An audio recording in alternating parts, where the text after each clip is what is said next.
Tem Pimentel. Chris Pimentel is on the line on video. Chris, can you hear us? Calling in from Yes, sir. Annapolis, Maryland. Thanks for being on, Chris. I know you had business calling.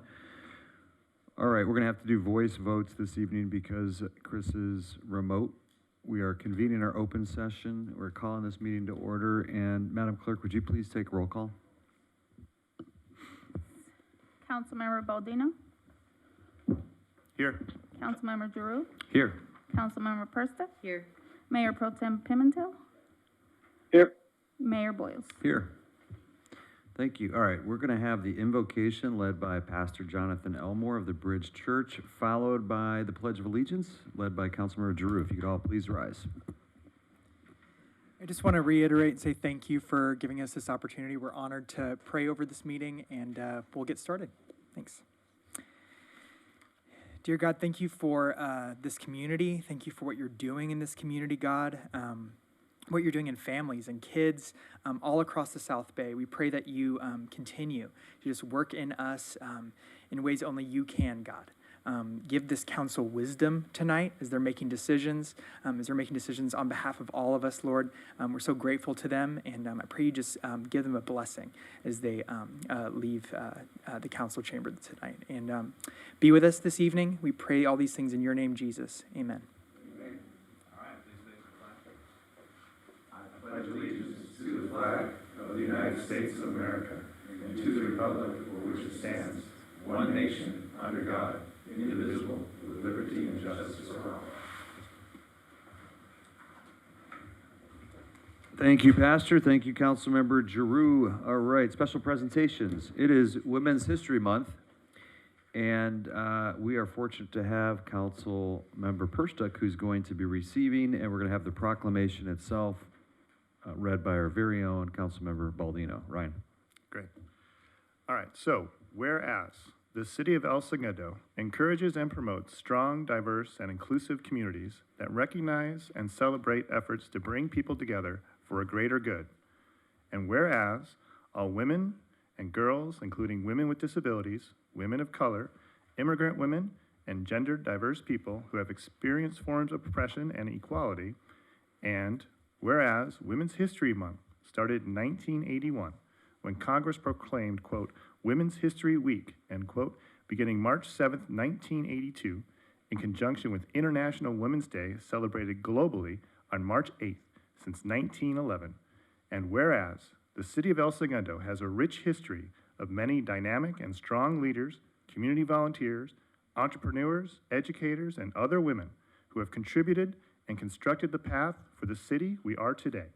And whereas the celebration of International Women's Day and Women's History Month honors the collective power of women, values the achievements of women who have broken the glass ceiling, recognizes obstacles that remain, and inspires us all to do the continued work to advance the rights, opportunities, and full participation of women and girls of all backgrounds.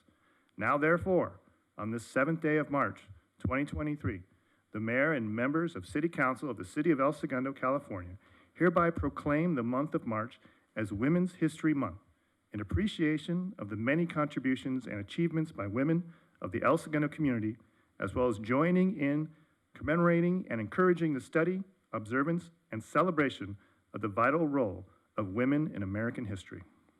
That's very well written.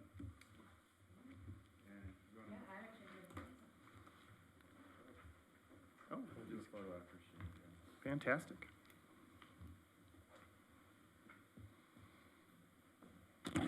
So on behalf of all the women and girls in our community, I'm going to accept this proclamation. And I just want to make a note. It's real important to understand why it's important to celebrate and recognize women for everything they accomplish.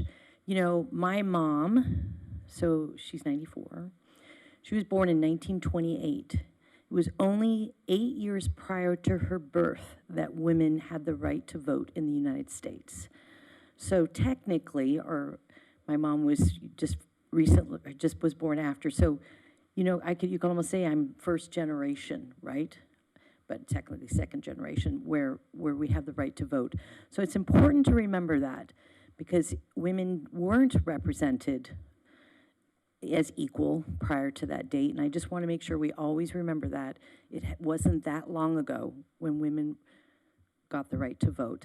So El Segundo really does embrace women and girls, and I just want to remind everybody that we started it last year, and we're going to be doing it again. We're doing the City of El Segundo Fired Up Girls Empowerment Camp in, I believe it is March 25th and 26th.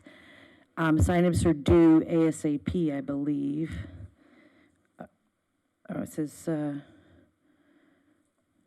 February, so I think the registration's already completed. But I'll find out if they're still taking reservations. But it's a great opportunity for girls, young women in our community to look at a profession that has predominantly been male, and gives them the opportunity to look to see if this is something they want to get into. It's a great 2-day camp where they get to experience all things fire, and this is in thanks to Chief Lee, who is a female fire chief, the first in LA County, who brought this to El Segundo, and I just really want to commend her for doing that. And we're going to be doing it again this year. So if you're interested and you didn't sign up, please just reach out, and we'll see if we can get you on board. Thank you.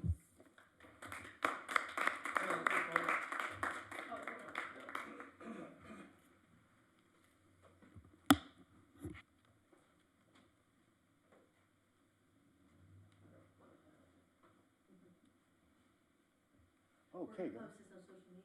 Oh my goodness, all over social media. 1, 2, and a couple more. Beautiful, and one more. Excellent. Thank you so much.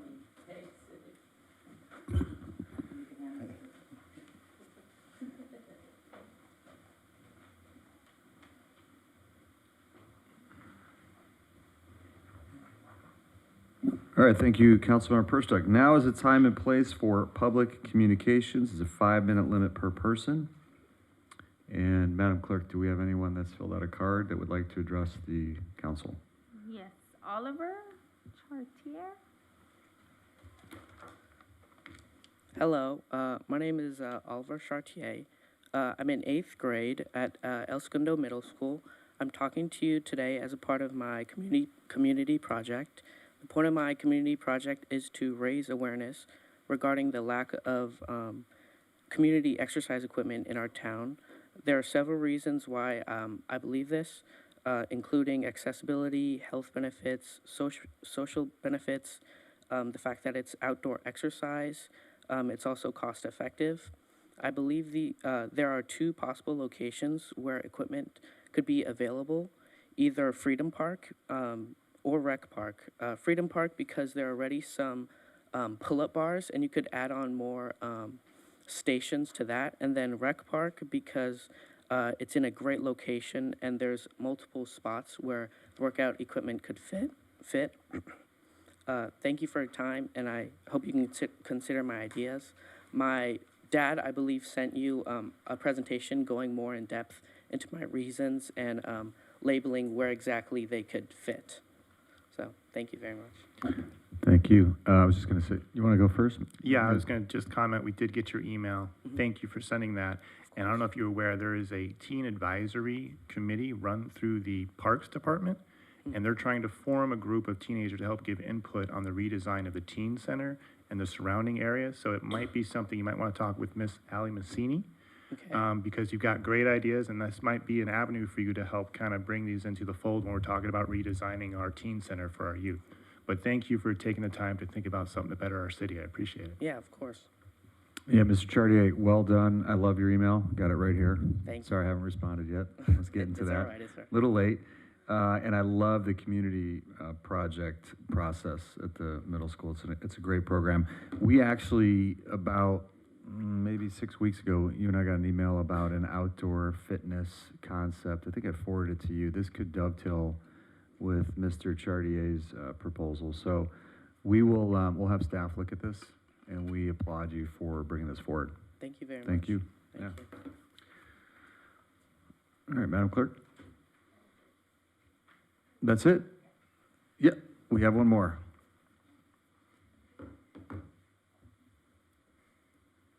My name is Applin Stewart, and you have on your agenda item D13, coming up later, and I'm here to talk about that. I have two buildings on Nevada Street, and this is the Smoky Hollow parking situation that you're trying to address. I have some concerns with my particular block. I'm in the first block of Nevada Street, and if you're familiar with it, it's the one with the hill that goes up towards El Segundo Boulevard. And I'm worried about cars parking on an angle without having their tires buffed into the curb. They're going to be parking facing south on an uphill, and I'm afraid the city's going to be liable if somebody rolls down the hill and causes an accident, which has already happened not that recently. Looking at the parking analysis table that was done in 22, my particular block, I'm about midway in the block, by the way, in the 100 block, they're only going to gain one parking space by changing the street to one-way and putting in angle parking. That doesn't seem like it's very beneficial. One of the other issues that we've had talking to some of the neighbors, we're going to have to exit Nevada Street onto El Segundo Boulevard. We can't go down to Franklin and go down to the light. There's always a lot of traffic on El Segundo Boulevard, so it's a hard turn, and a lot of people just at this time don't even bother trying to turn onto El Segundo Boulevard. They go down to Franklin, go down to the city yard, and get on El Segundo at the traffic light down there.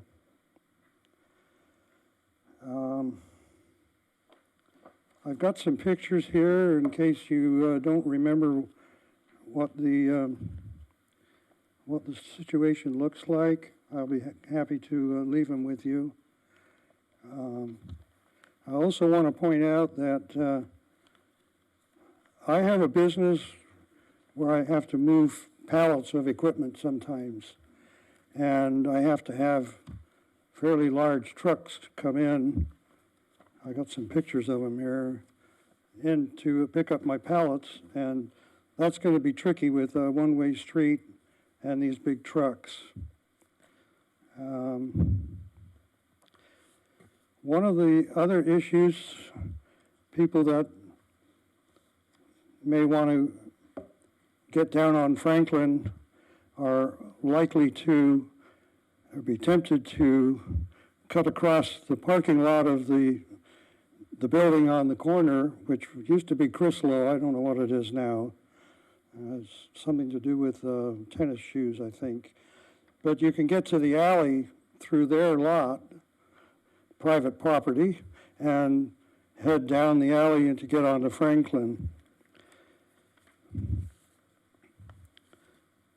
The city has a parking problem, and I don't think this particular presentation that you'll be seeing has been researched adequately.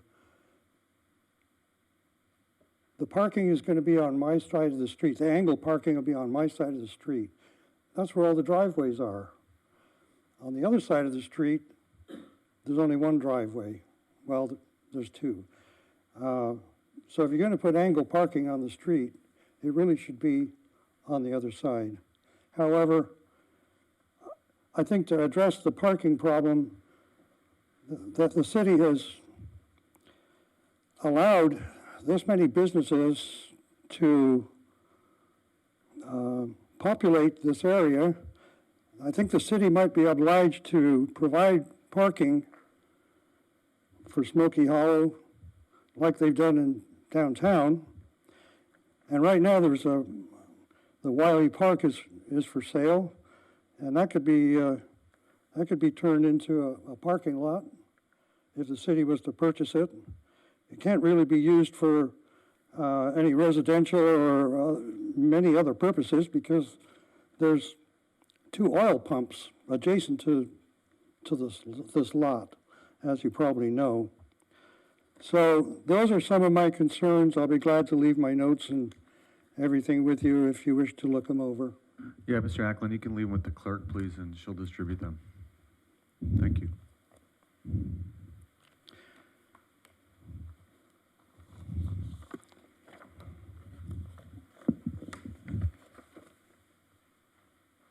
Thank you, sir. All right, any other public comments? I might add one more thing. We did have a meeting here one day with the city people that have made this proposal, the staff. And I've already aired these complaints, or most of them, to them. So I don't know if there's been any changes since that meeting. Thank you. Thank you, sir. All right, no more public communications. That concludes public comments. City Manager, would you like to follow up on either of the two? Only to say, I did see our Parks and Rec Director, Ali Mancini, hopefully she shared her business card with you. Thank you for your comments. And also Mr. Stewart, yes, the item D13 will be coming up and our Public Works Director will be making that presentation, so I hope you stick around. I do have a few comments on my Hyperion update, but before I get into the handful of comments I have, I really am pleased to introduce the council and the community this evening to what I consider the expert in the field of wastewater treatment plants. We were fortunate enough to be able to retain the services of Dr. Michael Stenstrom, who has been working with us now for a few weeks, and he's kindly joined us briefly this evening for this introduction.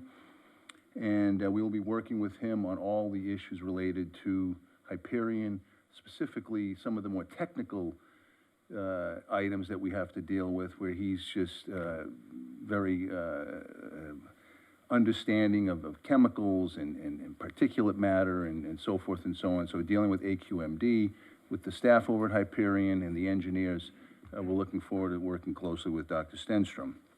So before I ask him to say a couple words, Michael Stenstrom is a distinguished professor in the Civil and Environmental Engineering Department at UCLA. He joined UCLA in 1977 and has more than 40 years experience in teaching and research related to water and wastewater. Prior to joining UCLA, he worked for 2.5 years with Amoco Oil in Chicago, where he designed petroleum wastewater treatment plants. At UCLA, he has managed more than $10 million in research grants and contracts and has mentored 60 students to the completion of their PhDs. He has held several administrative positions, including chair of the CEE department and associate dean. He's published more than 500 papers and is considered an expert in aeration systems and large treatment plant design and operation. He's a frequent consultant to industries and cities that want to improve their wastewater treatment. He's worked with the City of Los Angeles Bureau of Sanitation on all 4 of their treatment plants, the Los Angeles County Sanitation Districts, and is currently working with the Great Lakes Water Agency of Detroit and Miami-Dade. He was recruited by the City of LA Board of Public Works to be the principal author of the report that documented the causes of the 2021 Hyperion flood and the recommendations to prevent it from occurring again. Dr. Stenstrom was actually the chair of that advisory committee. So with that, if you could just say a few words, Dr. Stenstrom, we appreciate it.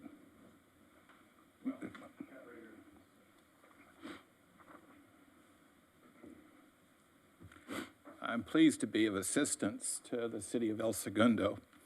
I understand you've been gassed a lot lately, and I know something about treatment plants. I know where those gases typically come from and what sorts of industry standard state-of-the-art techniques are to control those. And I'll admit that working for the city of LA is difficult. It's really hard to have a contract with them if you're not a minority business. And the agencies are big, and the people that are in the agencies have a lot of experience, but it's usually only at one treatment plant. And I have experience at more than 200 treatment plants. And so I'm anxious to try to help the city of El Segundo resolve their issues with the Hyperion treatment plant and to improve their overall performance, both in reducing odors and other problematic things, as well as helping them into the future, because we need them to reclaim wastewater in the future. So I'd be pleased to answer any questions that you have. And we meet Thursday mornings for 30 minutes on average, so I'll be in close contact, and I look forward to working with the city. First, thank you so much for your assistance. We've taken this extraordinary step of retaining our own expert because, frankly, the people in this town no longer trust what Hyperion has been telling us. We've been living through this for years now, and we look forward to using your experience and your knowledge to help explain what's going on and set a clear path forward. And I believe that since you've come on, you've already set up a meeting. Is that correct? Yes, absolutely. Dr. Sandstrom has helped us set up a meeting. I believe it's March 22nd, our kickoff meeting with the staff and the executive director over at Hyperion. Right. So that you're already opening doors for us, having conversations, the tough conversations we need to have. So thank you for that, sir. You're very welcome. Well, and just as a recap, we used Dr. Sandstrom previously, when at the beginning, correct? No? No, well, The city of LA did, okay. maybe the city of LA, yeah, but Okay. we were in contact with him as part of the original ad hoc advisory report. Okay, And it's led into this now, retaining of his services, so. just for clarification, thank you. If I, Just curious, that report, so the 33, Yes. the recommendations that came from that was the report. report Yep. of the ad hoc committee with the Correct. 33 recommendations. So you authored that, okay. How are we doing in terms of progress towards that end? It's my understanding that maybe we've got about a third of those recommendations that have been satisfied. I don't know. I believe we've. well, the 33 recommendations, I would like to sort of say there are three categories. One was a category to prevent the spill again. The second was a category of how they should notify people. And that's an easy one to solve because it doesn't require construction. The third category was longer-term issues that would ensure against a future spill. For example, one of the issues that we recommended, and these are mostly capital improvements, which were largely my efforts, but one was to contour a road differently so that if there was a spill, it didn't flow into the electrical headworks and so forth, something that might have been done differently by design. But we did not recommend, and I believe this will happen while I work with El Segundo and the city, about future improvements to odor control. Hyperion has odor control. I would say it's rather conventional odor control, but UCLA does research, and I'm not an odor expert, but I work closely with one, and we have some recommendations for treatment plants on improving odor control. Now, you've been experiencing hydrogen sulfide, which is not a pleasant odor, and it's actually toxic. But after you eliminate hydrogen sulfide, which is what the Hyperion plant is designed to do, you still can have other odors that aren't so pungent initially, but have longer-term effects. And among those are two compounds, geosmin and MIB. And so one of my goals in this project is to get Hyperion to test for those, which may be odor panels, and then to adopt treatment strategies to remove them, because they can be a little different than hydrogen sulfide removal. So I believe what will happen is that we will correct the problems that led to the flood, but I'm hoping that we can do more advanced odor control that will be an example to other agencies. And I note that the Orange County Sanitation District has already pursued some of these, and I will be trying to build on their experience. Just as a follow-on, one of the things we asked is for Assemblymember Marisucci's office to author a bill. We started with Ben Allen, State Senator Ben Allen, and then moved to Assemblymember Marisucci, who embraced the idea, mirrored after the fence line monitoring at Chevron that he authored as well. Do you know, Mark and Daryl, if the current language of that bill, I don't know how far along it is in terms of context, but that it includes, I know we wanted many different chemicals monitored, but does it include these two explicitly that he mentioned? I'll let Dr. Stenson about it. It includes H2S, which is the hydrogen sulfide, and it also includes NOx and includes VOCs, and my understanding is those fall into those categories. Yeah, they gave me the list, and the list was so inclusive at the time, and I didn't know that all of those could be monitored in real time. And I thought that that might be a showstopper for the bill. So I reduced the list, or I recommend reducing the list. And we included in the list an opportunity for other chemicals that will arise. Right. And that's where I think these other two chemicals will come up. And they're not unknown. You may have experienced these taste and odor problems because sometimes those compounds are in drinking water and they result from algae blooms, but they can go through the treatment plant and come out. And the most important thing is that they're not treated by the current control methods. And it's not that Hyperion's lacking about these two compounds, it's that it's sort of new territory. But I'm hoping that we can bring that in, and it will be an example for other treatment agencies. Yes, yeah, absolutely on that. And Dr. Stenstrom did work with us on the initial language, and it's really in the early stages. The bill number has been identified.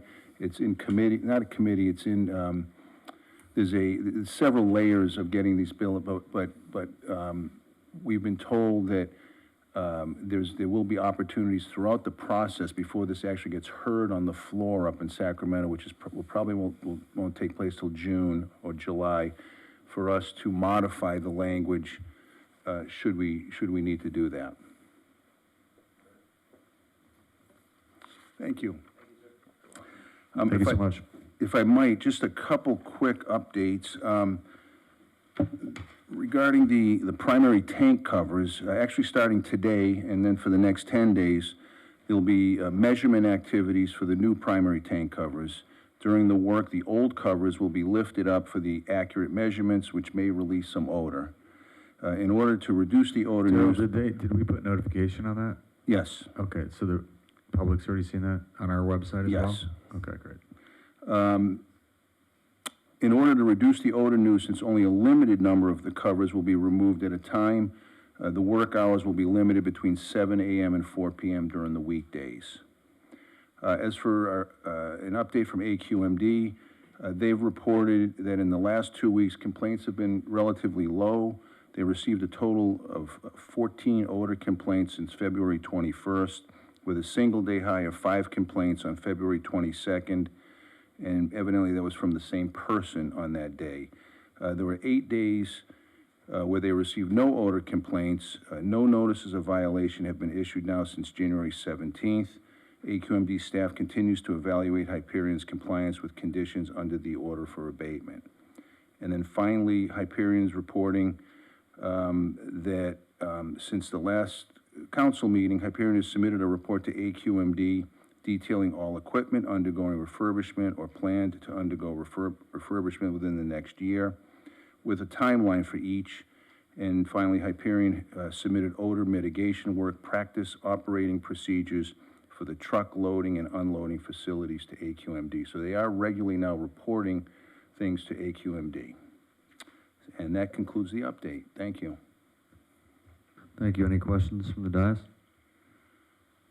Mayor Pro Tem, you good? All set, Mr. Mayor. Alrighty, thank you very much. We have a procedural motion. Item A, read all ordinances and resolutions on the agenda by title only. Would someone like to move approval? Baldino, so moves. Thank you. We have a second? Second. All right, all those in, oh, we have to do a voice vote. Madam Clerk, please. Councilmember Baldino, Aye. Councilmember Giroux, Yes. Councilmember Perstuck, Yes. Mayor Pro Tem Pimentel, Yes. Mayor Boyles. Yes. Great, thank you. Okay, consent. Any polls for consent?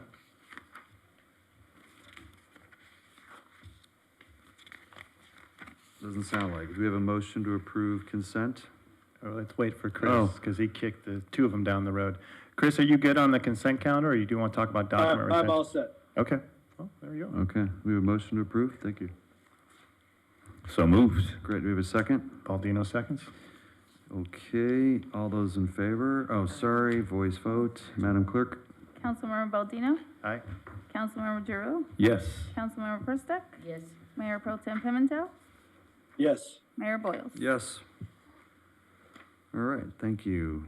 Okay, we're on to item D, staff presentations. I have to leave the room. I have a conflict of interest owning property in Smoky Hollow. And, I Councilman, too have to recuse because I work out of an office located within Smoky Hollow. So,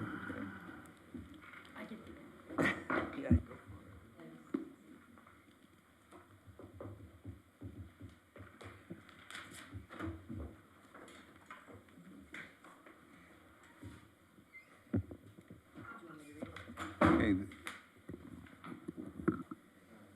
evening, members of the City Council.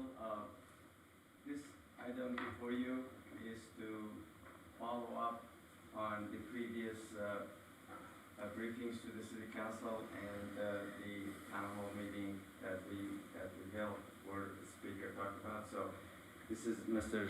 Jespi Canzurini, who is going to provide a presentation of the Smoky Hollow, the one-way streets, and what are the plans. Before he begins his presentation, I would like to make a couple of points. The lane that was initially going to be serving as a parking based on the input we received, as shown on the staff report, it was changed, and the lane across the street was utilized as the parking lane. So that is discussed in this. In other words, and he's going to explain that as we go through his briefing. So since that meeting and the input from the meeting, we changed the location of the parking. So with that, if you would, here's your clicker. Elias, for clarification, are you talking about on Nevada? On both streets, the location where we were going to make the lane as one way, and then next lane would be the parking. We switched the travel lane and the parking lane, and he's going to explain that as we go through the presentation. So to Mr. Eckel's point, or is that, are you saying on Nevada, it's now on the other side? Correct. Yes. So the concern that Mr. Ackland brought forward, that resolves that one issue of it being on the side with all the driveways? Correct. Okay. And there's a much larger parking gain on Nevada Street now. So originally it was one. What's the? I believe it's 12 now. So you're getting 12 versus the one? Mm-hmm. Okay. And that's part of the presentation as well. Good evening, remaining members of City Council. My name is Giuseppe Canzaneri. I'm with KOA Corporation. We're working with Elias and his team in Public Works on this project, or continuing to work with them on this project. Just a little bit of recap of my presentation back in September of 2022. The project goals and objectives for this were to implement part of the Smoky Hollow specific plan with regards to as part of this pilot parking project, and that involves the conversion of two-way streets to one-way streets with an ultimate goal of increasing parking capacity. This is right out of the Smoky Hollow specific plan, identifying several streets in the area slated for one-way conversion. We are working on Nevada Street, Oregon Street, and California Street on the eastern edge of Smoky Hollow. For Nevada Street and Oregon Street, the limits will be El Segundo to Grand. They're one-way in the opposite direction, so it presents a one-way couplet. And on those two streets, it's 2 consecutive blocks. California Street, which was added after the previous city council meeting, is only from Grand to Franklin. So back in September of 2022, we presented this project to City Council, and one of the directives was to add California Street from Grand Avenue to Franklin Avenue to the project, and that was done. Shortly after the City Council meeting, we had a community meeting with Elias and his team, inviting members of the community from Smoky Hollow, and we presented the same presentation to them. Many of them voiced their concerns, and one of the biggest concerns was about the minimal parking gain. And we listened to that, and we made a couple changes. California Street was added to the project. Nevada Street and California Street, traditionally, you'd be driving on the right-hand side of the roadway. We shifted that to the left-hand side. What that did was avoid a lot of driveways and increase the amount of parking that we were able to gain. We also added curb extensions at intersections, which presented better locations where we could put signs. A lot of the sidewalks in the Smoky Hollow area are anywhere from 4 to 6 feet, and so adding signs would present potential or more ADA issues in the area, and it would have signs maybe overhanging past the curb. So we didn't want to create any more issues than may already exist. So this is just a snapshot of California Street, and this is one of the streets where you can see that laser pointer on this? No, it's not going to work. Anyways, so on California Street, you can see on the bottom side of the street there, that's where the travel lane is. Traditionally, you'd be driving on the other side of the street. With regards to the travel lane shift, this is at Nevada between Franklin and Grand. You can see from Grand, the travel lane is then shifting down to the left-hand side of the roadway. Curb extensions were added at most of the intersections. This tightened up the intersections a little bit. What it's going to look like is just paint and bollards, like you see on the right-hand side of the screen there. Like I said, this allows for better sign placement for one-way street signage, wrong-way signage, and gives us a little bit more room to work with than just the narrow sidewalks. Another thing I wanted to mention is that we're also adding the wheel stops as depending on how bids come in, it's going to be an ad alternate on the project. Turning templates, we ran turning templates for passenger cars, pickup trucks, and a couple sizes of the delivery trucks. What was determined, especially at the Franklin intersection at Nevada and Oregon, was that we went through this design a few times, and we're at the Franklin intersection. Delivery trucks can make various turns, but only if they're up to 30 feet in length. Anything larger than that would have to access the streets by means of El Segundo Boulevard or Grand. The other trucks that we looked at were 40 feet in length.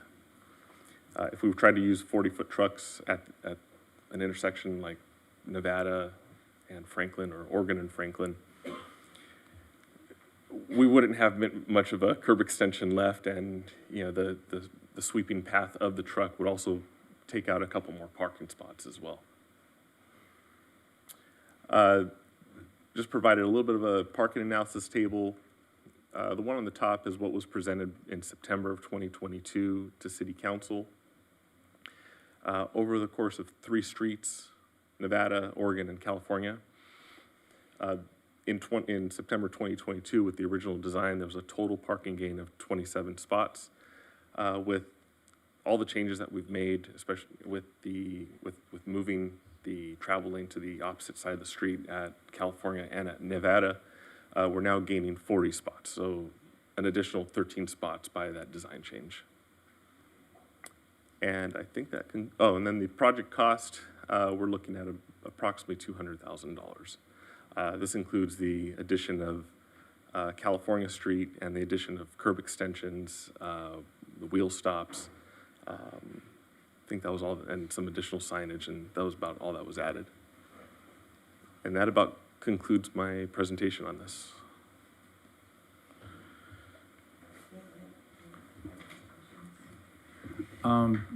Thank you very much for your presentation. I didn't receive a lot of input on this from constituents, but the few that I did all centered on one thing, and that had to do with Nevada Street seems to be the popular one this evening. But this had to do with the amount of automotive places, repair places that we have at the top of that street. We don't want to be using these parking spaces that we're creating for overflow parking and storing cars and things like that. So is there any kind of plan to help mitigate that? Yes, I will be more than happy to talk to the police chief to see what we could do.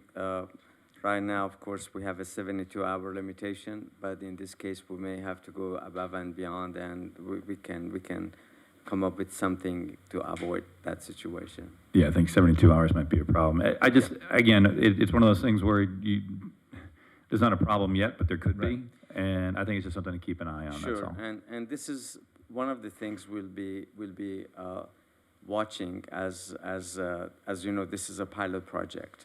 Correct. And this city council has not been shy to remove the pilot projects in the past. So we'll be watching this. If it becomes a problem, we'll try to resolve it, and we'll try to take care of it. All right, thank you. Sure. So I have a question. So one of the other aspects that Mr. Ackland brought up was the turning off of Nevada onto El Segundo Boulevard, making a left-hand turn lane. You know, is that adding the extensions? Will that help that? Adding the sidewalk extensions help that turn so there's no blockage of view? There's not going to be any blockage. I mean, the curb extensions are just going to be bollards about this high. Okay, so they're not, but it means, Yeah. but I guess there's a concern about turning onto that El Segundo Boulevard because you're coming off of the cars are coming over the hill, cresting the hill from the west, right? Well, you're going to be able, if the concern is turning onto onto El Segundo Boulevard. Right, from Nevada. If we're not creating any more issues with that left turn. The left turn, if But the the left issue turn is an that- issue today, it's going to be an issue Well, I think the then, too. concern was because of the one way, they won't, and I wasn't quite sure. He said they weren't going to be turning down Franklin to catch the light on Kansas. Was there a misunderstanding about, was that under the understanding that Franklin was going to become a one-way? It's something we can look into, but I think the concern is that the travel, that the So Franklin route at this is going to be a juncture, little. Franklin at this juncture is still going to be both ways? Franklin's still going to be both Okay, ways. so, but if you're coming from that 100 block, you can't go down to Franklin to go along Franklin to go onto Kansas to turn? Like if you were... Going south on Nevada, you can, I would have to revisit the plan to see if there's any turning limitations for trucks, making a right turn or a left turn onto Franklin. Yeah, I just want to make sure But- that, because if you're on that 100 block of Nevada and you're forced to turn onto El Segundo Boulevard, correct? Correct. Then the other thing, so just look at that, the sight line there, just make sure that's good. And then someone actually had brought this up to me just this week, about the light at Kansas. I believe the light's at Kansas, right? That's where the existing light is? I believe so. That the light is not an overhang light. Like it's very hard to see, and it's almost like a hidden light, and people blow through that light because it's not as visible. It's the next project for you. So I just want to make sure that we look at that since we're looking at this. Sure, be more than happy Then to. they brought it, they said that they see a lot of cars blowing through that light because it's not as visible as it should be. Sure, I'll be more than happy to look into Okay, that. and then the other thing I wanted to ask was, this is a trial period, that if we move forward this. What is your slurring dates as far as, so if we do this, you're not gonna slurry the streets beforehand, or are you is the intention to slurry the streets, paint them, and then if we keep it, then we're done?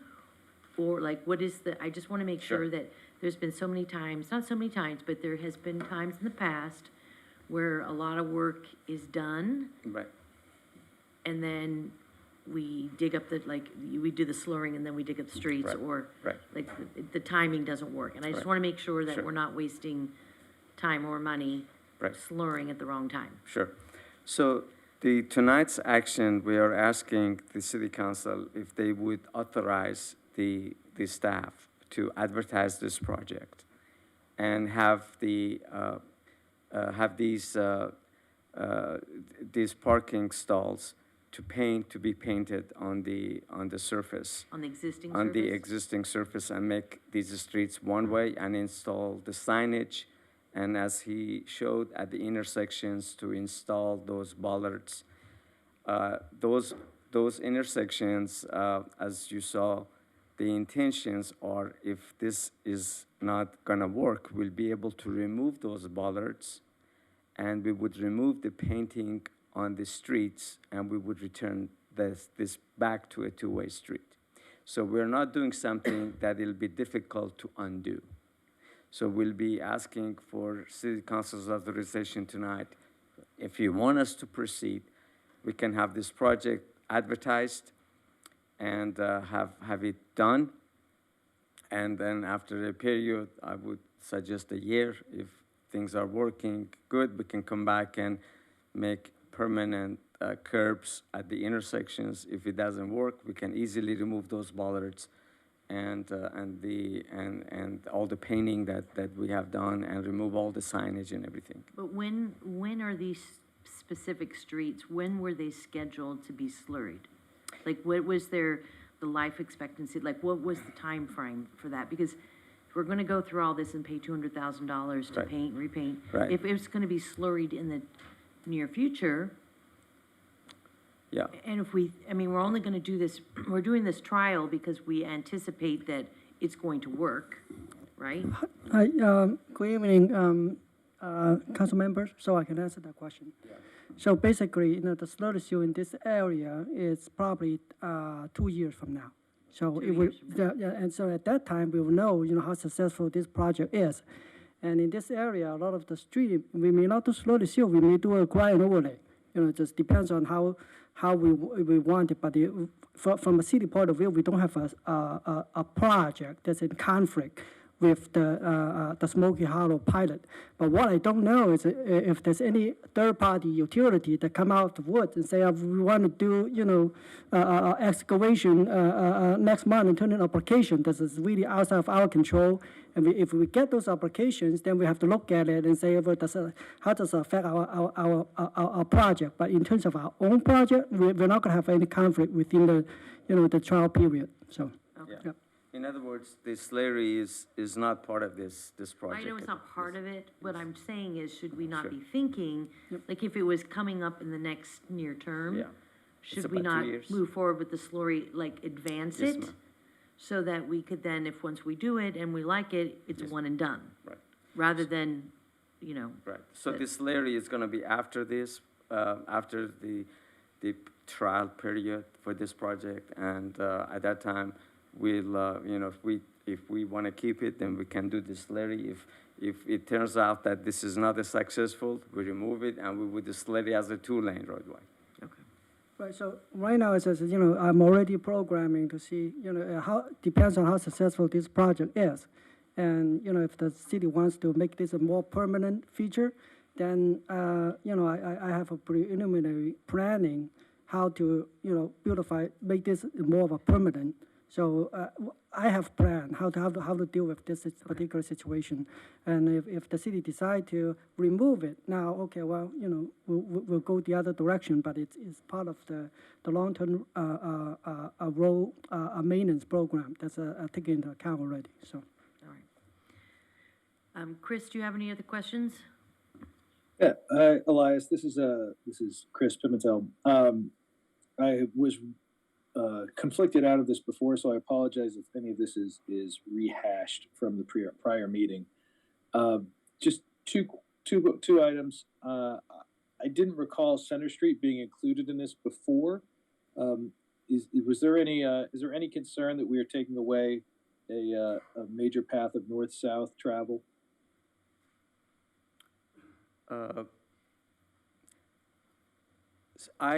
I think in projects like this, when you make couplets and you make projects one way, I didn't think that, and please, Giuseppe, help me out here.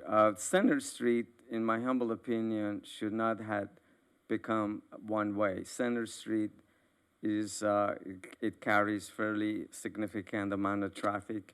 And we were thinking of keeping Center Street as a two-way operation roadway. I don't know if I answered your question.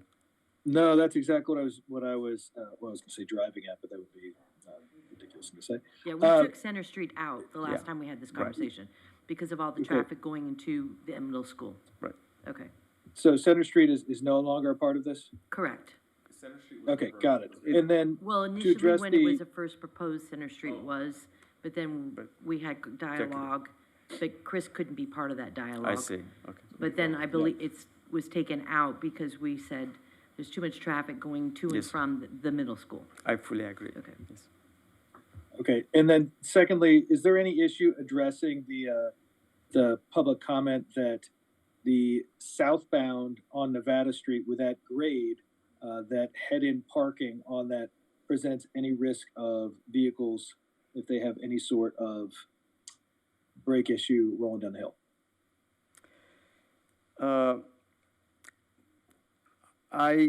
I'm not gonna be able to tell you there is no risk at all, although what I would hope that drivers, after, they put their vehicles on park before they turn off the key, that, they pull the brake and put the car in complete stop. Look, Elias, I understand that they're going to put the emergency brake on, and I don't mean to cut you off at all, but just given that it's a north-south couplet with Oregon Street, and Oregon has very little grade change right there, was there any thought to just flipping that pair? So you'd be going southbound, or excuse me, you'd be going northbound on Nevada, and you'd be nose into the curb? One thing that we did add that we're adding to the project as an alternative bid item is actually wheel stops to help prevent any vehicles from rolling down the street, and from cars overhanging onto sidewalks as well. How does I guess I'm not familiar with that piece of engineering. Does a wheel the wheel stop, stop just a usually, wouldn't that be concrete wheel stop. front of the vehicle aimed down the curb, Yeah. or down the hill? Yeah. Well, if you were to switch, you still would have the other couplet with the slope in the wrong direction. In other words, no matter But how I think you Oregon right there is really flat, isn't it? Isn't the 100 block of Oregon pretty flat?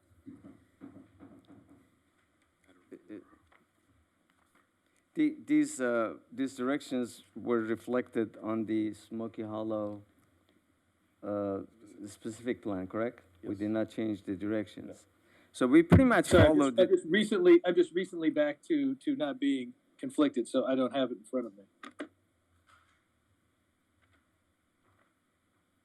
What we could do is we could further look into that, and again, we followed the Smoky Hollow specific plan with the arrows. So what are you suggesting that maybe we should go back and look and see if we could change the couplet? I don't know. Well, yeah, I don't know exactly how those arrows came about. Yeah. But my suggestion would be in that one pairing that we may capture the advantage of the grade change by having southbound traffic be on Oregon, which I think is reasonably flat, and northbound on Nevada. I'm not trying to sprinkle magic fairy dust of good ideas.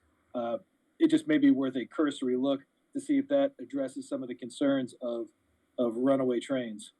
So to answer that question, we did look into it. The issue here is, if your focus is really just focus on the pilot, this 2.5 street, then, what you suggest makes sense. But what we did was we look at the overall, because the purpose for this pilot project is really for the whole Smoky Hollow area to be successful.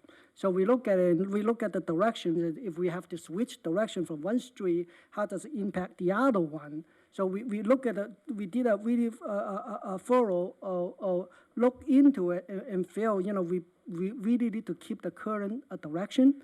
So it's really for the purpose of making this successful, not just for this pilot, but for the future of the whole Smoky Hollow as well. So, that's really the angle that we're coming from. Yeah. So, yeah. Look, San Francisco is full of streets that are steeper than this, that have people in angled parking. Like I get it.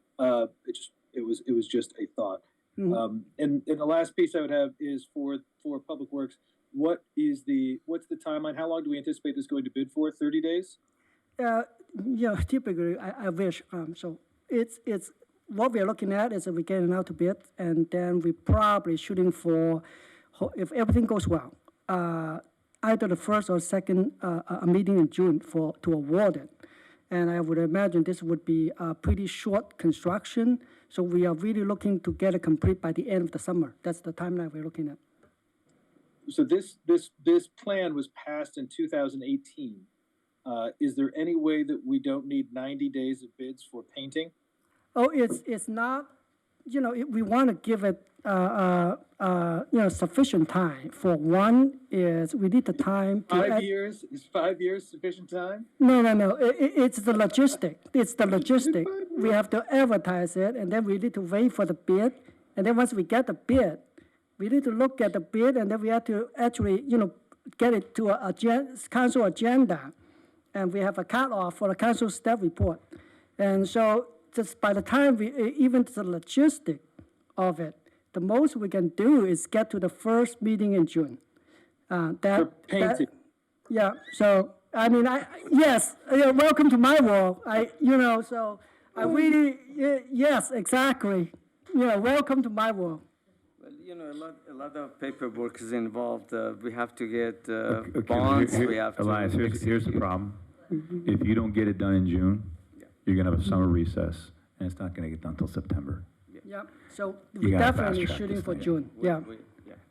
To be honest, when this first came up on this dais was how long ago?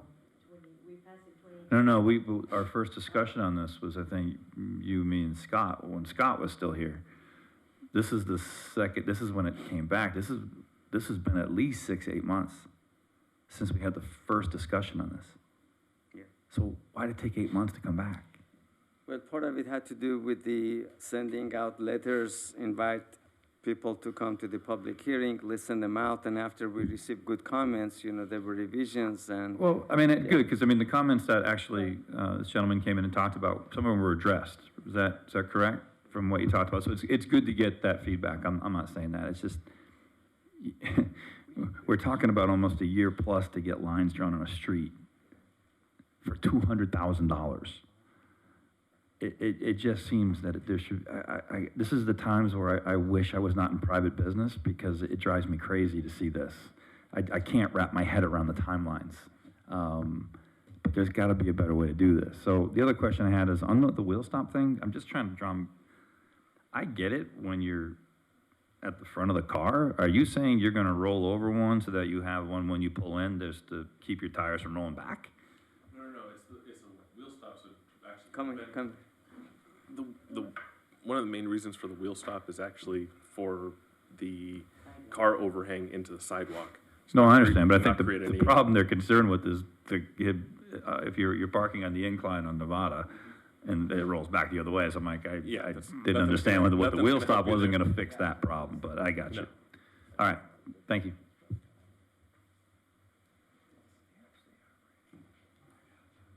Okay, anything else, Chris?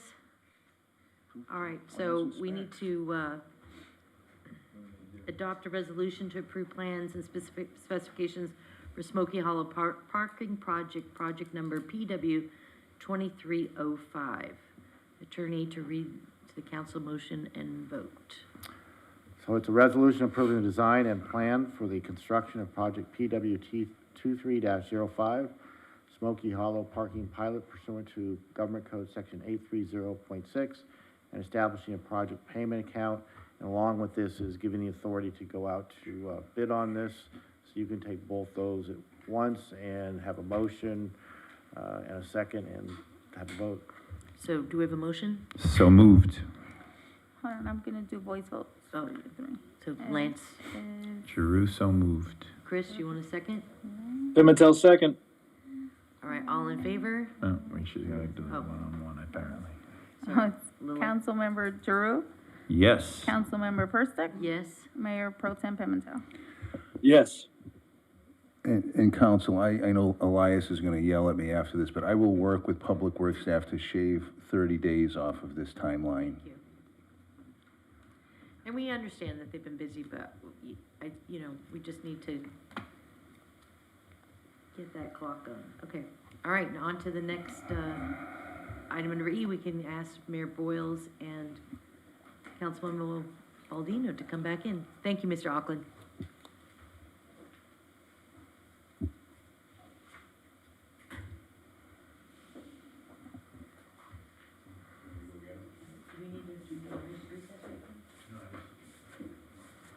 We're about done here.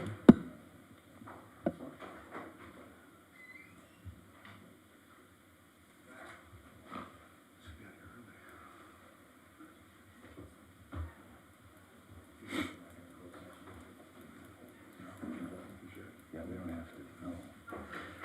I gotta catch a plane to Boston tomorrow.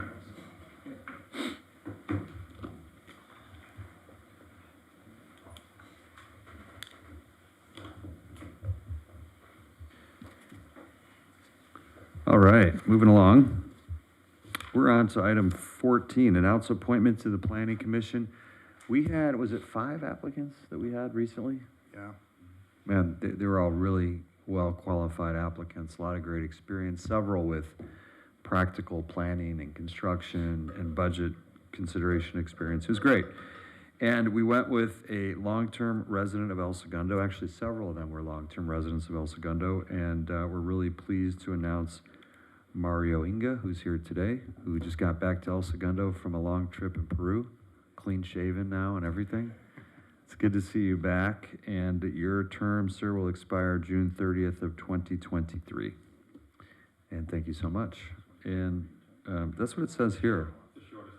Yeah, I think it says 23 in here, 2024. You got 3 months to make your mark.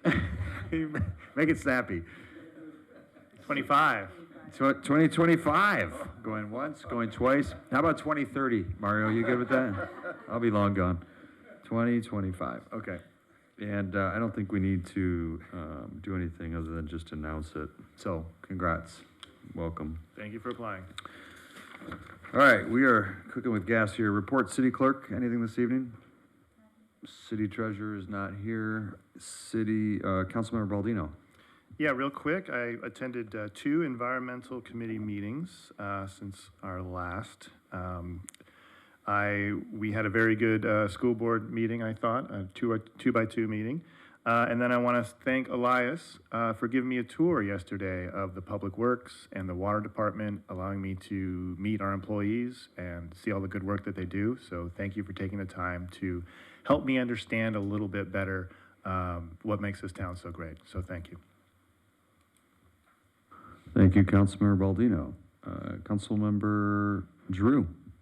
Yes, I have an item under mine, right? So what I want to talk about is kind of reskinning the aquatic subcommittee. And what I want to do is base it on what we're trying to accomplish by having both the plunge and ESAC coming online in 2025. So it's kind of a look forward, a committee that would basically be looking at near and long-term planning, the kind of the business and nuts and bolts of it. And basically with a mission of focus on both near and long-term planning for both the ESAC and the plunge to ensure the highest level of both community-based and competitive aquatics, in order to advise the city council and city staff on the best and most effective way to achieve that goal. So one of just some of the goals that I've come up with just to talk about is we really want to try to make ESAC into a regional force in competitive aquatic sports and a destination for local, regional, national, and international events.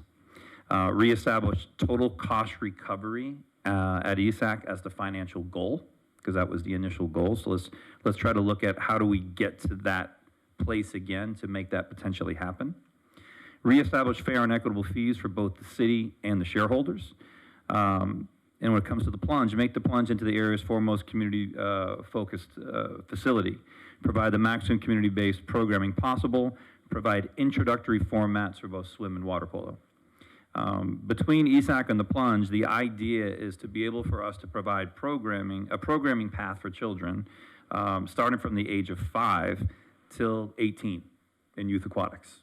And having those two pools online will allow us to do that, but we have to plan for exactly how that's going to happen.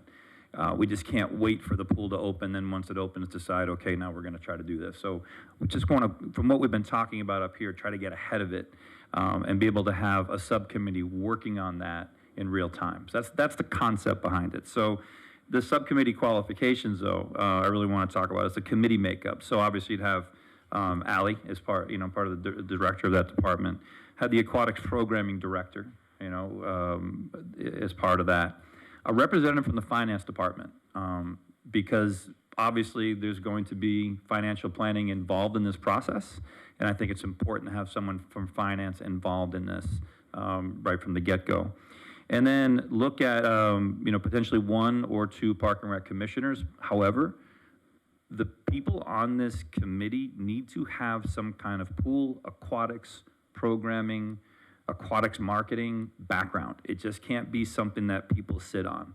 We really want to look at it as how do we get the most out of these pools in order to help us get a better cost recovery and a better plan for the community. Like really kind of almost put into place, from what I understand, what the initial business plan was when we were going to have the 2 pools. That's the idea behind this. It's not to, I know Councilmember Persick wants to look at something for the plunge where you're talking about in real time the development of it and the project base. I'm looking at this specifically as kind of the business nuts and bolts of it, to get out in front of it. And it might be a subcommittee that once everything's open and running, there might not be a need for it anymore.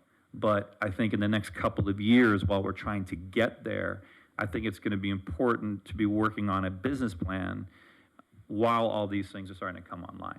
So that's how I'd like to kind of look at reskinning that committee. And obviously there's 1 council liaison, there's also a backup. I think there's 2 council liaisons on that committee, but the idea was to have this group be laser focused on that. Also looking at community members that have a background in this. How do we get help in learning how to do what we need to do? So that's the idea behind how I'd like to see that this committee kind of redone and restaffed. So are you saying you want to change the aquatic subcommittee we have, or you want to just create a new one that focuses on a business plan? I think the current subcommittee, if I'm not mistaken, is from way back before ESAC was even opened up. Is that correct? Had a different role at that time. I think it's probably best to dissolve that and restart another one. Because you don't need that committee plus this committee plus potentially another committee. You don't need 3 committees on it. And this one I want because it's laser focused on one key aspect of it. I believe there's also another committee that was part of the MOU that has representation of the Weisburn and El Segundo as far as maintenance is concerned. Yes, yes. So this is separate and different. Yeah, this is, Right. that committee, that's a whole different ballgame. Right. Right. This, I really kind of wanted to have a real, kind of a business focus on, and programming focus And on I it. can tell you that when the pool was being built, we had the full intention of, actually, this conversation took place a while ago, at that time, recognizing that we really should be out soliciting, partnerships with businesses, or, we have, now we have the Chargers coming with the Lakers, with Kings, business partnerships to, during dead times, or I should, not dead times, but times where the pool is not being utilized by our youth, say during the day, or we have, physical therapy companies, where there's a lot of opportunities where we could be optimizing the pool usage to help us offset the cost of running the pool. So, I'm in favor of it in that I just think that we may actually need to hire, or for a time, a consultant to help us draft up those partnership programs with the Kings, the Lakers, the Chargers, and some of these health professionals, like UCLA Connect. There's a lot of opportunities for us to actually drive some revenue through that aquatic center, which will help us offset the cost of running the pool, the plunge, which we know will be a negative because it's designed to be a negative. Okay, Mayor Pro Tem, do you have a thought on this? Yeah, I'll be honest, I'm a little confused about all the subcommittees we have going around aquatics. If this is a general cleanup to allow us to focus on making those pools more economically viable, I'm all in favor of it. I just don't, I don't have clarity on all the different subcommittees we have going around aquatics. The current, actually, aquatic subcommittee, I've been the liaison since I got on council. I think I've been to one meeting because I don't even know when they are. I don't know what's going on with it. So whatever that committee was, they've done look, we ended up with 2 pools. So they've done a great job. Don't get me wrong. It has nothing to do with that. It just says that we have a new set of goals in front of us now that we have to address. So it's just a matter of, let's update what that committee's work plan is with the right individuals so that we can get there. So it's more of it's a cleanup, Chris. It's not adding necessarily. It's just reskinning that committee. Well, I don't mind bringing in a team with a specialty and a business plan, but this pool was sold to this community as a revenue generator, something that's going to pack people into hotels and that's going to pay for itself.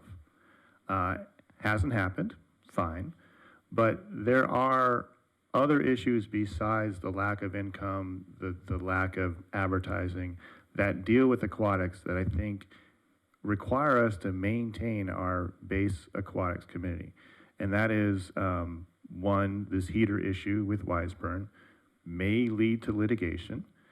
2 is this plunge is going to need regular meetings and community input when designs change and things change and you need community input. So I don't mind if you want to start a new committee, but I am opposed to taking Lee Davis and Kelly Watson out of their role that they've had with aquatics, because I believe they've got some knowledge about what has been done, what's been tried. And I'm willing to take my time and go to those meetings if you want to focus on the business plan and try to make these things profitable. In my personal opinion, I think that's a great goal to have, but might be unrealistic when it comes to running pools. But I want to have that conversation so we know, what our real costs are. One of the items on consent was increasing our contract for chemicals from $50,000 to $100,000 because that's what they cost now. And those type of costs are always going to happen. So I think for the millions of dollars that this town has spent on pools, and the financial costs that we will incur maintaining these pools, that we should always have a standing aquatics subcommittee. I am a big favor of including participation of the folks on Parks and Recreation, because we got to work with Parks and Rec. I'm a big favor of including more input. And so by all means, if you want to do something more tailored towards the business side and trying to turn these facilities around and see what can be done to maximize them, great. But I would be opposed to saying that what we have on an aquatic subcommittee is no longer useful, because we are going to have some hard conversations when it comes to the design of the plunge, user groups on the plunge, what we're going to do with the heaters, what we're doing with Wiseburn. So that all needs to have a place where it can be vetted, discussed before it comes to council, because we don't have the bandwidth to deal with all the intricacies that comes with dealing with aquatics. You're actually proving my point. My point is, we opened up USAC with zero business plan. We're going to open up the plunge with no business plan. Now we're going to have 2 places with no business plan, and all those expenses that you just talked about are just going to be talked about ad nauseum in committees because they have too broad of a focus. So that's why this one in particular, you're talking about the actual business of running it. And I didn't say anything about making money. Sure. I said, how do we have a goal of total cross recovery at ESAC, knowing that we're going to get about 20% recovery at the plunge? So I understand that completely. And when I say that we have to look at reskinning it, once the plunge is built, once the heater is fixed, you still have a programming, long-term planning, you got that issue. That's never going away. So when we talked about, you mentioned 2 people, Lee, of course, Lee has probably the most knowledge in this town. Lee is the first person I have on this committee. So that's not changing, but there's other people.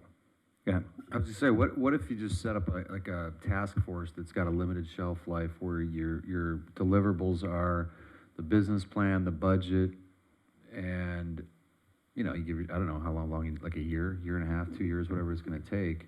The reason why is because then now to Chris's point, you have an aquatic subcommittee, another aquatic subcommittee, another Wiseburn aquatic subcommittee, and a potential plunge subcommittee. Now you got 4 committees. So I'm saying, do we really have that many right now? Yeah, you have 3. The ESAC one is more of a governing board situation with Wiseburn, right? Yes, that committee is the city manager, technically the city manager, finance director, and the public works director, and the similar representation from Wiseburn, the superintendent, someone from their finance department, and then one of their public works engineering people. Why do we need a separate committee for the plunge and ESAC? Why is that separate? You won't. I mean, I think. There was a conversation about bringing in a construction manager to help shepherd and oversee the plunge. And I had offered, hey, since I do construction litigation, I'll if you want to do a subcommittee just on getting this thing done, I would do that. But I think the plunge and ESAC should all fall under the aquatics committee, because there's going to be issues that come up that we're going to want public input on.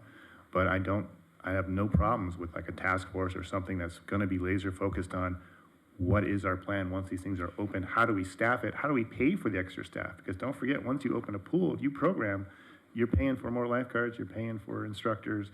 That's all, you know, in addition to the chemicals and everything else. So yes, we need a business plan, absolutely. But I don't think that means we don't need the standing aquatics subcommittee we have now. I think we're always going to need that because we have so much money invested in pools. Right. Allie, who's on the subcommittee right now? And by the way, this subcommittee was formed in what, 2005, maybe 6, I think. And has never been changed. Michie and I had looked Right. back and found some reports. So- I don't know who was on it originally, but currently it's Lee Davis, Commissioner Lee Davis, Commissioner Kelly Watson, myself, right now Joe Lormans, he's our acting supervisor, and then Elias attends when he's when needed. So basically, everybody that I just mentioned would still be potentially on this new committee, but we need some expertise in aquatics. And the only person that has that expertise right now is Lee. So we need to find others to be able to help us get through this. But I think what Brian is saying is that there's no reason why those 2 couldn't work together, like in tandem, because what you're asking for from the business plan, we definitely need to jump onto that. But are issues with the managing the plunge and construction and the continuation of just the overall management of the aquatics facilities, not the business planning component, is still an ongoing need. It'll always be there, yeah. Does it I mean, hurt that to have need's two? not gonna go away. Does it have, I think we're just adding more and more committee to want the same problem. So if we're saying that, look, right now, and again, we've talked about this for a while, we don't have in place a mechanism to get this programming and business plan done. We just don't. And we're gonna come online and we're gonna be behind the 8 ball again.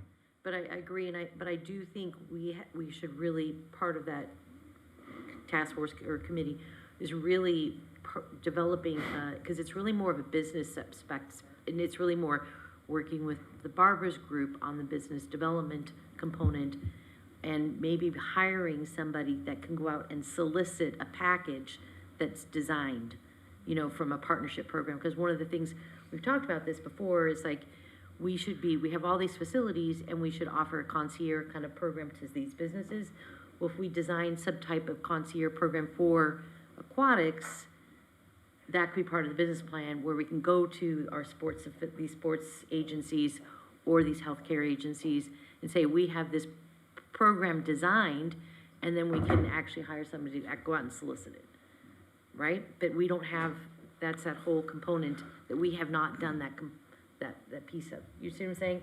Like, we have to design a package to sell.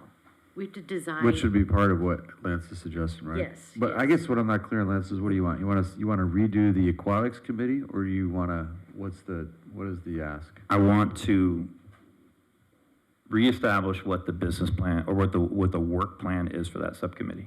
Oh, so keep the committee the same, just It's still an refocus aquatic their efforts. subcommittee, but, I mean, actually, now that I know who's on it, it's just a matter of, there are some other stakeholders that we have in this town and surrounding that have extensive experience within programming. Couldn't they be a task force for that subcommittee, though? Or just add it onto it. So I'm just saying, I understand, you know, like, I wasn't at the last meeting, but, you know, there's a lot of talk about the design of the plunge right now, and I get that. But the bigger issue that we're gonna have very, very soon is, how do we actually have a plan to work these two pools? So let's just say that gets added in, and we start looking at really what the work plan looks like going forward. Because right now, I think, Ally, correct me if I'm wrong, but I think I don't even know how the agenda comes up, like what to talk about on those agendas. I have no idea. You know, so if there's no work plan right now. I think it's a good point that we need to relook at the work plan. I absolutely agree, and I think especially now that we're moving forward with the plunge, we've really been looking at design schemes and things like that. Mm-hmm. But yeah, I agree. We need to focus in on the business plan and how we're going to run these two pools. I think we need to look at staffing. So basically, why don't we look at it this way, instead of looking at it, not a new committee, now that I know who's on the committee, we're just looking at, we need to reestablish what that work plan actually is. Okay. And tailor it to the goals that we have, that we've established up here to get to by the time those two pools open. I think the list of what you said in the beginning, I think you can get consensus. When you started and you read off all these objectives. The about- goals, goals and objectives. I think we can give consensus on that. I liked everything you had to say about what those goals should be. Mm-hmm. And I do like the fact that you're trying to think ahead about, okay, now that it's open, how does this thing operate? Right. So I'm all for that. And conceivably, can we give them the latitude to, if they want to come back and add members? Does that require a council approval if they want to add two pool business specialists? I'm not to the even sure subcommittee? there's, on this subcommittee, does it have a set of members? Like, I haven't seen any of the bylaws on Just it. the few that I mentioned to you. So, but I mean, we can absolutely add members if there's community members or Right. other, because I know that there are some people in the community that would like to be So involved. subcommittee, not advisory board, so it's a little different, right? You don't have to add members either just to do a body of work. I mean, I remember when I ran EDAC, we'd say, like, we need this work done. Okay, who wants to help with the work? We didn't necessarily have to add members to get that done. Well, Yeah, and planning commission, like we did the downtown plan, city council say, okay, we're gonna have a planning commissioner, a Parks and Rec, and we grab like Jay Heschler, I think you were on that. It's the same idea. He's gonna start this little task force of apparently there's business-minded people, know aquatics, come up with a business plan, and then you can bring it back to us and we say, yeah, that's our goal, and now staff has something to work off of. I think that's a good idea. Right, But because anything that committee does would have to go through the Park and Rec Commission anyway, and Right. then it would have to come up here. So it's not it's more or less kind of a way to get that work done and packaged to present to the commission and then to us. Yeah, if you can pull resources from the community that have expertise that'll help us, then great. I think you can do that anyway. But like I said, I like the goals you're setting forth. I just know that there's other, beyond the business, just the grind of running those pools is always, we're always gonna have an aquatics committee as long as we have pools. But I would. Do we need to move approval on this, or does it just, do we just by consensus? Yeah, well, I just want to add one point. I just want to make sure that part of that, when I do also like your goals and objectives, is really developing a solicitation tool that we can then go out and actually sell. 'Cause that's one of the problems. We don't have a conceptual design of how we can how we can go to the chargers and say, hey, we have this pool. We would like to offer you some time in this pool. Here's the partnership program that we've developed, and then take that and offer it to the other facility, other users, as well as healthcare users. So that way, once that tool is developed, it gives you the ability to go out and solicit it. Yeah, I think those are all great goals, and we'd be happy to work on that. I agree, it's time. To Mayor Pro Tem's point, do we need to vote to direct staff to direct the Aquatics Committee to include this additional work and goals in their body of work, or is this No, I discussion think sufficient? I think we provided enough direction. I think we know where the council wants to go with this. Great. All right, cool, thank you. All righty, good. Thank you. Let's see. Anything else, Councilmember Drew, under your name? Okay, Councilmember Perstuck. Yeah, so on that same discussion point about the project manager, I have been talking with the city manager, Joe George, about bringing in a project manager to oversee our larger projects like the plunge, like the rec park, what was the other? So there was 8 projects, but it was the plunge, the rec park, the skate park. There's so many. Center, yeah. The teen center. And I believe that the city manager has been interviewing a couple project management teams to come and present to us, and I think there's some good viable options. So if you want to speak to that real quick. Yeah, absolutely. We've met, Ally and Elias and I have met with maybe 3 or 4 different project management teams. A couple that were suggested by the council at previous meetings. The team from Teleco that is currently doing all of the work over at the school district. Excellent company. Very interested, in fact, in serving as project manager on both projects, and I think it would maybe a financially better deal for us. Also, anyway, we've interviewed, like I said, 3 or 4, and we're getting proposals now, and we'll make a decision on a recommendation to the council at a meeting very shortly. Okay, and I think that once we get that project management team on board, it will help expedite some of these projects that have been lingering, taking a long time. Hopefully the frustration, Chris, on waiting 8 months for painting to happen, we can try to expedite this stuff. And then I did want to remind everybody that the new shred date was moved due to rain. It's now on March 18th from 9 to 1 p.m. It's a service we offer to our residents to go get your documents shredded for the year.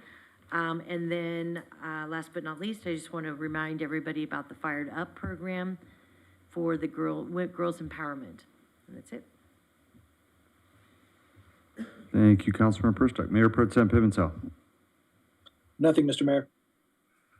Okay, I have an item under my name. I see the chief stepped out, so I'm got a couple other things. Board of Directors for COG, South Bay Cities Council of Government, met last Thursday.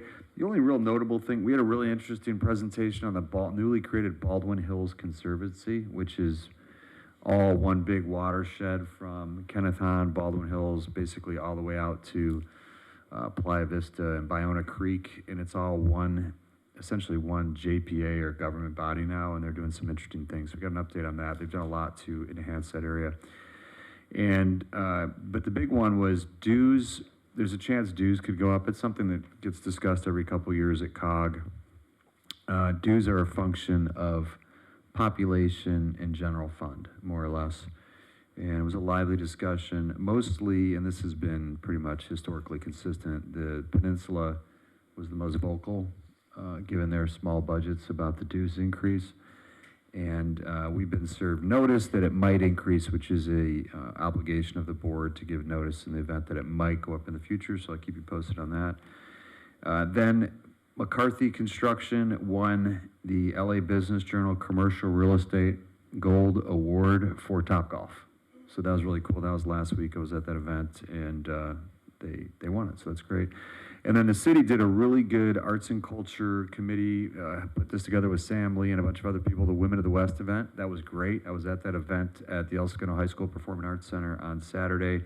It was well attended, and those artists were incredible. I mean, I'm a fan of live music, and they were great, all of them, mostly Americana style, really cool. So good job, staff, on that. And then I have an item. So I went to the U.S. Conference of Mayors. I've mentioned that a couple times in D.C. And I went to a outbreak, or what's the word I'm looking for? Breakout. Thank you. Outbreak. That'd be bad. You're all infected. I went to a breakout on policing, and it was really interesting. There was everything from big cities like Miami, Detroit, L.A., Chicago, represented, to smaller cities like ours and everything in between. And so I really want to have I don't really want to have a discussion as much as bring attention to this and encourage, what I'd like as an outcome is to encourage our police force to, and I know that you're looking at some of the stuff already, Chief, like we talked about the live 911 application, and I might have mentioned this before, there's really cool technology now where as a call is being dispatched, whoever is geofenced close by, the closest patrol car, is actually hearing the dispatched call before they're being dispatched out. So they can hear what the 911 call is before even getting there, saving minutes, and which could be a life-saving difference. And there are other technologies, some of which I mentioned at Mayor Pro Tem, given his expertise in this area and security. There was ideas about flock and ideas about tapping into the school district cameras on demand if we need them in the event of a crisis. There's also a really interesting discussion about 30 at 30. So I don't know if you're familiar, but it's an initiative, nationwide initiative to create police forces with 30% women composition. And then studies have found that with more women on the police force, the rate of escalated incidents diminishes significantly. And so that's an interesting initiative. I don't know what our percentage is, but I certainly know it's not at 30%, I'm guessing. Chief's coming up to correct me. Good. And so we learned about that as well. It's not 30%. Mayor. What's that? It's not 30%. It's not 30%. Yeah. I wasn't sure. I thought maybe. But so I really would like, what I'd like, Chief, is just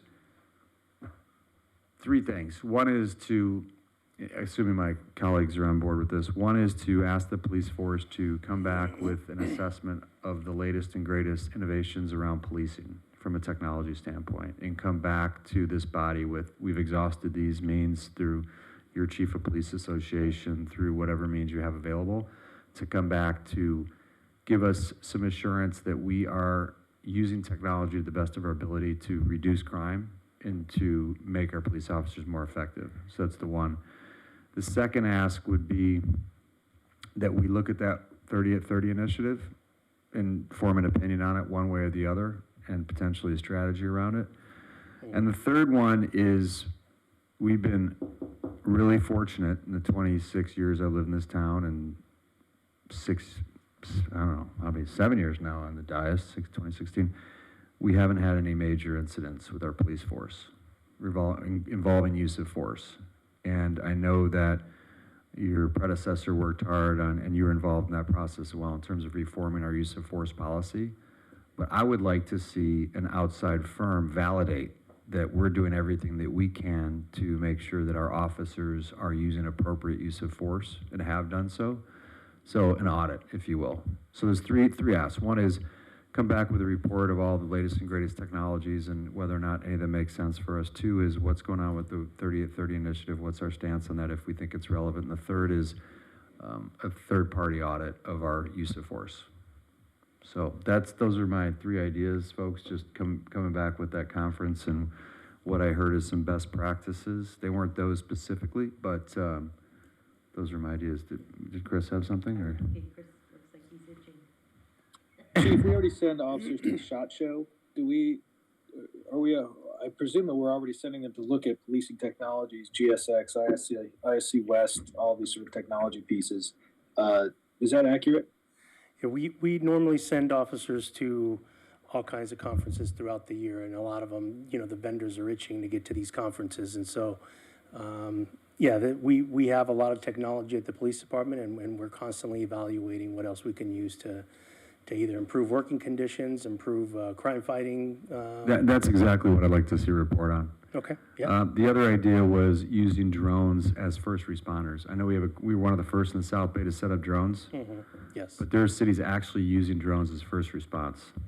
I was thinking about that guy wielding a gun on Dockweiler and how long it took us. It wasn't long, but it took us long enough to deploy someone in a somewhat populated area that could have gone really sideways really fast.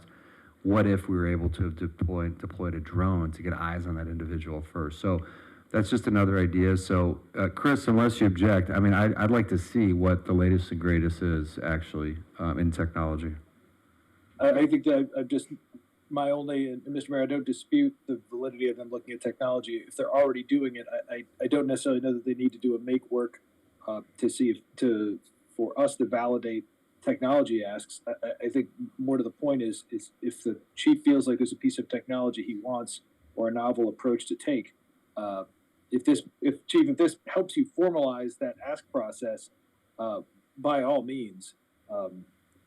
Yeah, because we're going into budget this month. We're going to budget session. Sorry, I cut you off, Chris. Well, no, I just leave it a bit to the chief here to say, is this something you're already doing? Does this help, or would you feel if you feel in any way constrained about bringing technologies to us? I think we'd be interested to know that. Well, no, I appreciate the support. One of the things that we do is we're constantly evaluating technology, and so I heard you, Mayor, mention a couple things. One was Live 911. So we're looking at that now. I anticipate having that implemented probably by the end of the year, the latest. But that's something that we're gonna be looking at. You mentioned drones, and as first responders, I've had that discussion with city manager, and one of the things that it creates is you have to have a pilot. And so staffing wise, it creates a challenge for me. There are some departments that are currently doing that. There's not very many in the state. I know Chula Vista was one of the ones that started it, but what they do is when the call comes out, they have an actual pilot that is sending the drone to that location. And so that's all that officer does.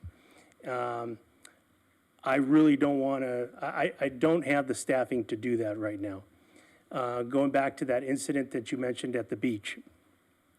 So initially, you're right, there was a little bit of confusion because I think the call went to LAPD, but besides that, when we were out there, we had the LAPD helicopter helping us. When the LAPD helicopter had to leave, we had our drones ready to go. And so we had multiple drones out there. In fact, once we deployed the drones, some of the officers said, we're actually getting a better eye on the person with the gun than we did with the helicopter. And so I definitely support the idea of using the drones, but to Mayor Pro Tem Pimentel's point, a lot of the technology that's out there, we're implementing it in one way or another. And in today's day and age where we work closely with other agencies, if you're not keeping up, you're being left way behind. And so, we've got the AOPRs that you mentioned, flock technology. Just an alternative I learned about. I have no Yes. preference, just something. They're an about it. alternative to Vigilant. Vigilant, I think, is a much better system. We're able to maintain our database, which is cloud-based, of the license plates that are captured for a much longer time. Flock, they're a little bit more, they're a little bit less expensive. However, they purge their system much quicker, and it doesn't really create much of a service for us if we're investigating a crime after the fact. The 30 by 30, that's, I did hear about that a couple months ago during one of the conferences that I went to. I'll tell you, it's a real challenge in today's day and age with the challenges that we're having to recruit, to be able to say we're going to be 30% female by 2030. Right now, I'll take whoever I can get. And however, having said that, I will tell you that we are recruiting women. It's a big initiative for us. One of the things that we're doing is we're going out and trying to recruit places where we can get women to apply. And then number two, one of the things that we found from the females that are working for us is to make an inviting environment for the applicants to apply. So we did just currently celebrate our first female officer on the SWAT team in the history of the department, which is a big achievement for the department. She's also our first motor officer on the department. So I think... Is she the one that was a Marine Corps veteran, or no? No. Okay. No, but we recruited her out of state. We went to Oregon to do a recruitment fair, and we ended up enticing her to move to El Segundo. And so those are the little things I think that we do, that we celebrate those events so that other people, females and whatever other people are out there interested in El Segundo PD, they look at us as somewhere where they can work and they can enjoy the time being applying for police officer. So currently, we're at 58 officers out of 62 authorized. We have 5 sworn female officers, which is just above 8%.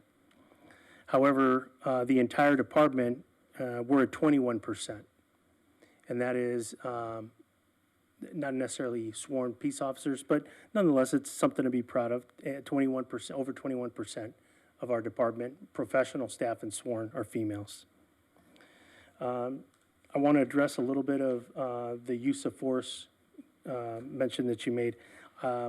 Every year, I get a report on our uses of force, and our uses of force are they're reviewed on multiple levels. So when an officer has a use of force out in the field,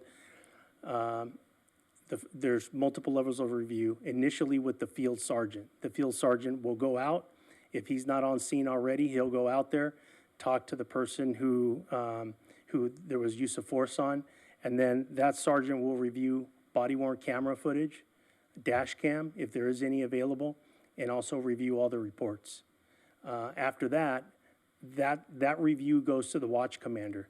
That watch commander will review the report, will review everything done by the sergeant, and then what we do with that information is, if we need to mediate some of our training that we're doing, maybe we've had a couple occasions where we've had the same type of use of force, or it's not working, whatever it may be, maybe our taser's not effective, we take that to our training staff, and then we build that into our training curriculum throughout the year, for the following year.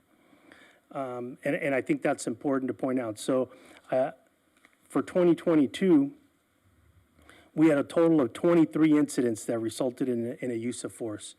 And I looked up how many incidents the police department handled in 2022. We had over 34,000 incidents, 34,067 incidents that we handled. Out of those incidents, 23 resulted in a use of force, which comes out to 0.07% for uses of force for the department. That's an extraordinary number, and one that I told all of our training staff and our patrol officers, that's a fantastic ratio, which shows that our officers are doing a great job, not only on their training, but also on the way that they handle patrol operations. What's the benchmark on that nationally? I don't have a benchmark, and you know, I didn't have a chance to look at what other agencies are. I can tell you without looking it up, 0.07. I'm pretty proud of that. So you should be. Yeah. I wish I could say the same. I just don't know what the reference point is. I mean, seriously, no, I like agree. it's a use of force every other week, more than every other week. So is that a lot for a city of our size? I have no idea. Well, the use of our use of force, and every department has maybe a different criteria for what's a use of force. Anything above a handcuffing is a use of force for us. Okay, so when you describe that process, is there any outside involvement? I heard internal sergeant, watch commanders, any outside review of use of force? No, we don't have an outside. So I think it would be helpful. I mean, I don't know how my colleagues feel, but I would like to just have an audit, if you will, just so I can say in good faith to the constituents that we're doing everything we can from a policy standpoint to make sure that the public's safe. And the incident rate's great, but it only takes one. So that's where I stand on it. And Chris, Mr. I can Mayor, see you can I chomping suggest on the that- bit. Yeah. Sorry, in 2016, we refreshed the use of force policy. Then there was an audit, an internal audit, and a reshuffle of it, and a validation of it in 2020. Could I make a recommendation that maybe we put this in the work plan for 2024 and have a third party play a role in it then, just so we're not sort of retouching things we just worked on, but we tend to have a sort of now a every 4 year cyclical look at this and make sure it's both in best practices nationally as well as suiting the needs of our community. Yeah, I don't remember, maybe Daryl or Mark remembers, or you, Chief, what was involved. It was an internal audit, but were there outside parties involved with that? Was there body cam footage reviewed? Because I also know that there's some discretion in terms of when a body cam can be turned off. Right, if you're talking to a supervisor, for example, isn't there some discretion about that? No, we updated our policy. I'd have to look at the exact wording, but Maybe just because this is, I think you put this on Friday, right? Maybe it comes back as I would like to just see a use of force report, given all the stuff that we're asking for, because we don't have all the details right now, including the last time an audit was done and what that looked like. Is there consensus on that? I agree with Chris's suggestion. I think it's a good idea. I just don't want to create more work. If they've got an internal program and they're keeping track of the stats, I think we can easily compare our numbers with other numbers if we did that research. But I don't want to, mandate here without having an in-depth discussion about policies and procedures that now, whatever program you have, we've got to go to an outside person. I like the general overhaul on a regular basis to make sure we're using our best practices, we're using our best technology. But I also like what the chief is doing right now too. Those numbers I think speak for themselves, and I'm just a little hesitant without knowing as much as you do coming from this conference, without having a further conversation with the chief. I don't want to start micromanaging how they do their job. Yeah, I mean, I was suggesting there might not be anything to do if he comes back and says 0.07% is way below. Right. 2 standard deviations off or whatever. I mean, but my point is I don't have complete information, so that's all I'm looking for. But I hear the consensus, so we can move. Yeah, I mean, I agree with Chris and Ryan to put it, and then, but I think if you want to, at the next council meeting, give us the number of what the national the national number is, or the stat is, so we can compare it, and then you have that information. Yeah, and I don't want you to think that I think you're doing a bad job. I hope you're not getting that at all, Chief. That is not what I'm saying. I'm saying it is in our best interest and our responsibility as fiduciaries to ensure that we're doing everything that we can from a policy standpoint. So I think it would be irresponsible of me not to ask these questions. That's where I'm coming from. Well, and didn't our DEI committee also go through the policies just recently as well? I think they looked at the use of force. Yes, yeah, so I mean, we've gone through, we've had outside eyes looking at our policy, or our committee. So I think, to your point, we should just wait till the next cycle.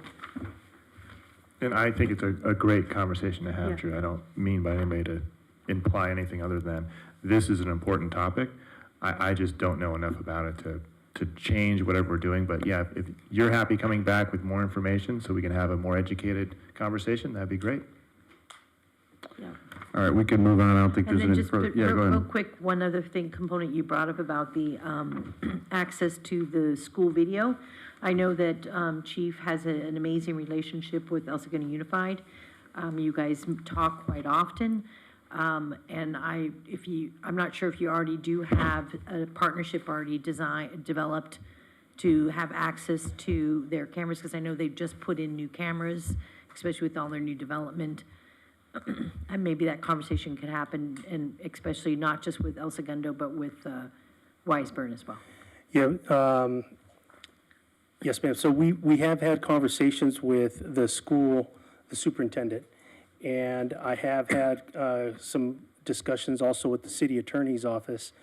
They were willing to give us access to the video to their footage, but there is some federal law that we have to do some research on that may prevent us from getting direct footage from the school. So we're working with that, and along with our IT department, to make sure that happens. And as part of your, incident planning, do you at least have with all three schools, so like El Segundo Unified, Wiseburn, as well as Vistamar, have you had that conversation to say, if a situation arose, this is kind of the steps we would take to help, like a policy or process established so that it's already kind of preset in case there is a situation where the police department could come in, look at footage real time during a situation? So a couple months ago, we had a training at Da Vinci on the actual campus, and it had to do with keys. Where were the keys, maps of the facility, access to video, all of those things. And so I will follow up to make sure that the same thing has been happening at El Segundo High School. And Vistamar. And Vistamar, Yes, correct. please. Yes. Okay. All right, thank you, Chief. Thank you. All right, let's see. City manager, I believe, correct? City attorney, City attorney, anything? City manager. Nothing for me further, Mayor, thank you. Okay, well, unfortunately, we have a memorial to read, so we're going to adjourn in the memory of John Nobrega Jr., who died at the age of 90. He was a former mayor pro tem, and council member for Monrovia. He was born in August 27, 1932, and died February 9th, 2023. He grew up in Pasadena, and he was the only child of John Sr. and Alina Nobrega. Chris, you'll appreciate this. They immigrated from Ellis Island from Portugal in the 20s, and he spent his youth playing sports and attending Catholic schools, including graduating for both St. Philip the Apostle and St. Francis High School. And he initially studied to be a Catholic priest until he met his wife, Pat, who he married in 1956. And John, by the way, is a good friend of Mr. George, who was very fond of him. John moved to Monrovia in 1965 with his wife, Pat, and their two daughters, Karen and Sharon, with son John soon following. His introduction into civic life came in 1971 when Monrovia undertook a referendum to merge its fire department into the LA County Consolidated Fire Protection District. John became one of the leading community voices to keep home rule, and the referendum was defeated. As a Monrovia City Council member from 1982 to 1994, John served several stints as mayor pro tem and was liaison to public safety. During this period, John put in motion his lifelong dream to have a fire station for Monrovia residents south of the freeway so they too could have the same level of service during fire and medical emergencies as those in the northern part of the community. And retired Mayor Tom Adams reflected on John Nobrega, saying, "The one thing that stands above the rest is Monrovia Fire Station 2. Make no mistake about it, we have a second station due entirely to Mr. John Nobrega. I'm proud to have known him, proud to have worked with him. He will be missed." He worked in food sales throughout his life for such conglomerates as Armour Star and Nestle, and he dedicated many hours to different nonprofits. John passed away peacefully on February 9th, surrounded by his family, including his wife of 66 years, Patricia. And Rest your soul, John. Thank you. Thank Mr. you, George. Mayor. Appreciate it. My pleasure. We're adjourned. Thank you.